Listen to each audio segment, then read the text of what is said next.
Sementara itu, Bandara Internasional Igusti Ngurah Rai Bali mengumumkan penghentian sementara operasional perjalanan udara dalam rangka Hari Raya Suci Nyepi Tahun Baru Saka 1946. Penghentian ini berlangsung mulai Senin 11 Maret pukul 06.00 WITA hingga Selasa 12 Maret pukul 06.00 WITA.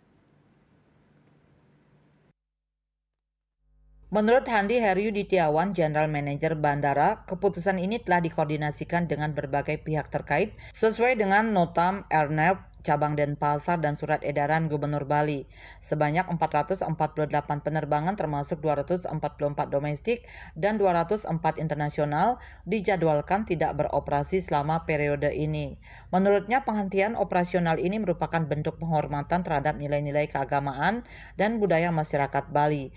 Pihaknya menekankan bahwa hal ini juga memberikan kesempatan untuk mengistirahatkan fasilitas bandara yang biasanya sangat sibuk.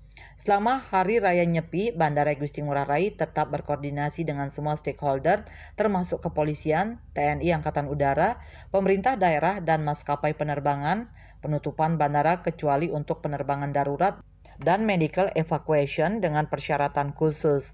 Dijelaskan, bandara menyiagakan 70 personel untuk menjaga ketertiban selama perayaan Nyepi.